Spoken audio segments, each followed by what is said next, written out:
Salut, bienvenue sur ma chaîne Réveil Jungien, là où votre âme se reconnaît et où chaque question trouve sa lumière. Avez-vous déjà ressenti ce moment de trouble où, précisément lorsqu'un homme commence à s'attacher, quelque chose change soudainement ? Un silence s'installe, une distance apparaît, comme si le lien était discrètement mis à l'épreuve.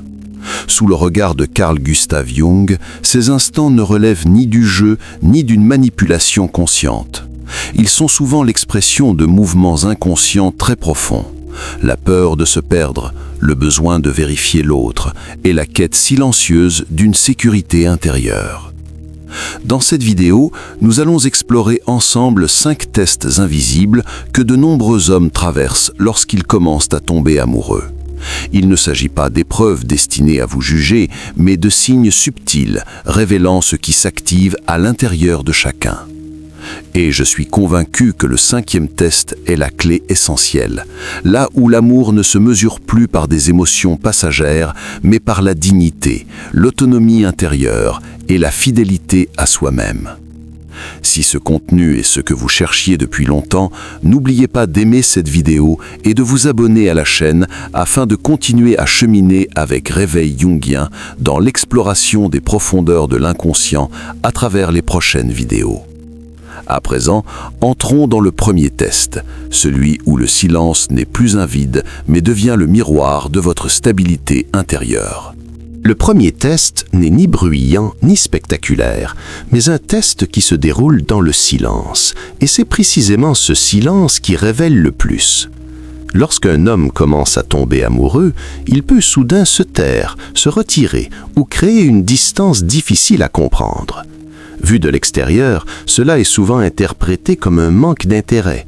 Mais sous le prisme de la psychologie analytique de Carl Gustav Jung, ce silence est bien souvent un mouvement inconscient, une observation discrète, une question qui n'est pas formulée, parfois même pas à lui-même. La paix intérieure de cette femme dépend-elle de ma présence ? Avec l'expérience de la vie, on comprend que ce test n'a pas pour but de blesser. Lorsque face au silence, la femme se désorganise, multiplie les messages, cherche à être rassurée ou implore une présence, il ne s'agit pas d'une faiblesse morale, mais d'une perte d'axe intérieur. L'homme le perçoit intuitivement et son inconscient se referme comme un réflexe de protection. À l'inverse, lorsque le silence est accueilli avec calme, lorsque la femme conserve son propre rythme, sa présence à elle-même et son souffle intérieur, un autre message se transmet, non par les mots, mais par l'énergie. Ici, je peux déposer mes défenses. Ce calme n'est pas de l'indifférence, mais le signe d'une maturité affective et d'une stabilité de l'ego. Dans cet instant subtil, le silence cesse d'être une épreuve, il devient un miroir. Et parfois, pour la première fois, l'homme s'autorise à baisser la garde. Ce n'est pas la réaction qui importe, mais la paix qui demeure lorsqu'il n'y a rien à quoi réagir. Et lorsque le silence a révélé l'axe intérieur, il ouvre déjà, en douceur, la voie vers le test suivant, là où les frontières émotionnelles commenceront à être effleurées avec délicatesse. Le deuxième test ne se joue pas dans ce qui est dit, mais dans ce que vous laissez passer à travers vous. Lorsqu'un homme commence à aimer, il peut éprouver les limites par des choses très subtiles. Une plaisanterie qui va un peu trop loin, une remarque qui vous fait hésiter, un geste ambigu, pas assez grave pour provoquer une réaction forte, mais suffisant pour créer un malaise. L'intention profonde n'est pas d'offenser. À un niveau inconscient, il se demande « ose-t-elle se tenir du côté d'elle-même » Beaucoup de femmes choisissent le silence, non pas parce qu'elles sont d'accord, mais parce qu'elles ont peur de rompre l'harmonie. Pourtant, dans ce silence, un message est transmis, non par les mots, mais par l'énergie. « Je peux supporter ». Et l'inconscient de l'homme l'enregistre, non avec du respect, mais avec un relâchement des limites. À l'inverse, lorsqu'une limite est posée avec calme et clarté, sans colère ni justification excessive, quelque chose de très différent se produit. La femme n'a pas besoin de prouver sa valeur, elle montre simplement « je sais qui je suis et je ne troque pas le respect contre un lien ». Cette solidité crée un profond sentiment de sécurité chez l'homme. Il existe dans ce test un instant délicat où les mots deviennent secondaires. Ce qui est perçu, c'est la dignité. Et la dignité, selon Jung, est toujours liée au self, le soi plus profond que l'ego. Les limites ne repoussent pas l'autre, elles indiquent où vous vous tenez. Et lorsque les limites ont été effleurées, un autre défi commence à se former silencieusement dans son inconscient. Si je lui montre ma vulnérabilité, serai-je encore moi-même ?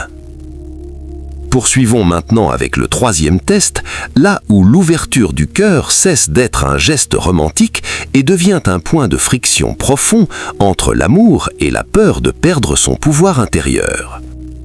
Le troisième test commence après le moment où il s'est ouvert et a laissé apparaître sa part la plus vulnérable. Lorsqu'un homme partage une douleur ancienne, des blessures encore vives ou des fragilités qu'il exprime rarement, il ne s'agit pas seulement d'une confidence. À un niveau plus profond, c'est un risque intérieur. Et très souvent, après cette ouverture, il se replie soudainement dans le silence.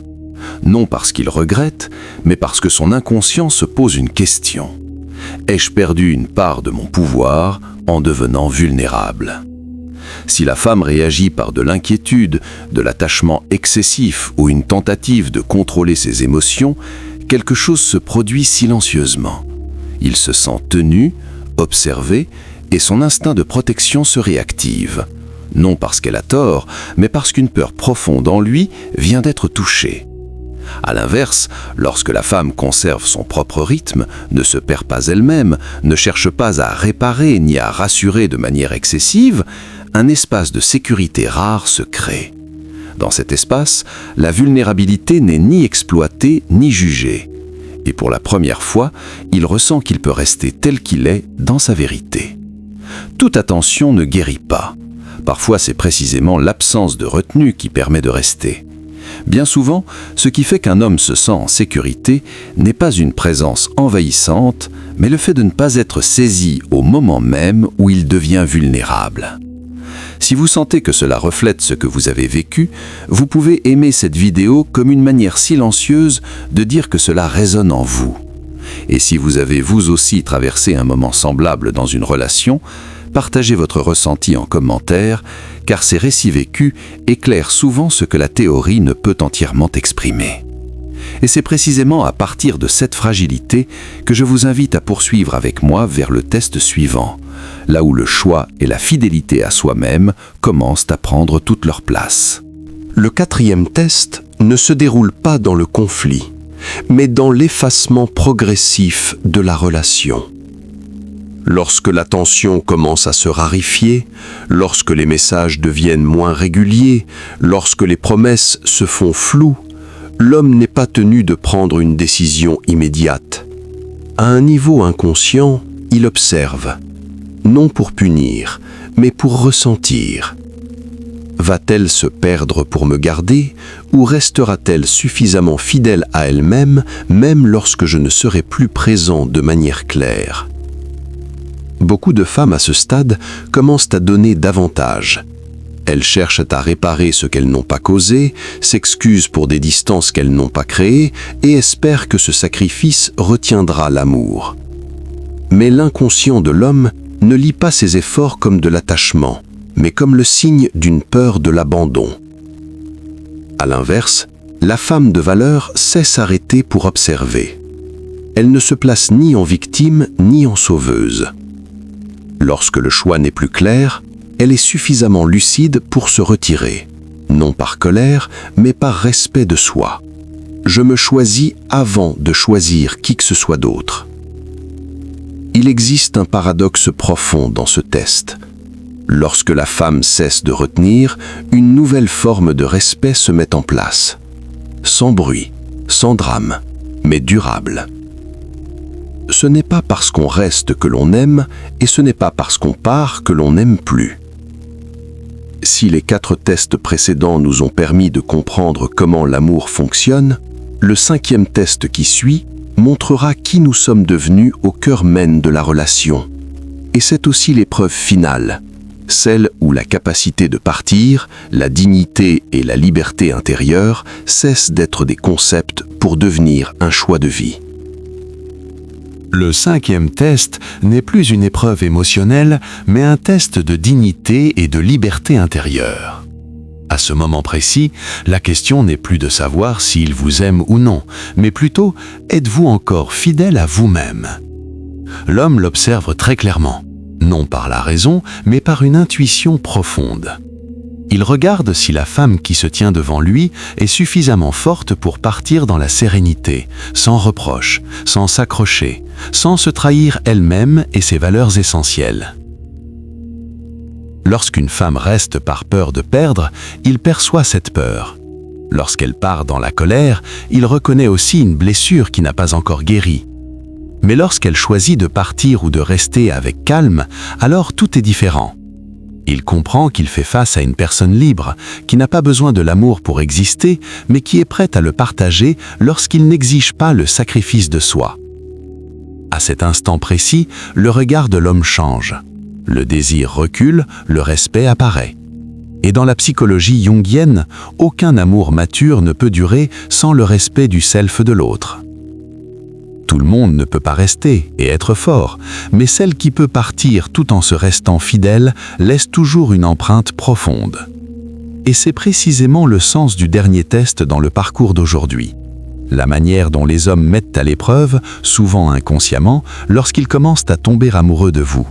Tout au long de cette vidéo, il est possible que vous n'ayez pas seulement reconnu des comportements familiers chez les hommes. Peut-être vous êtes-vous surtout reconnu vous-même.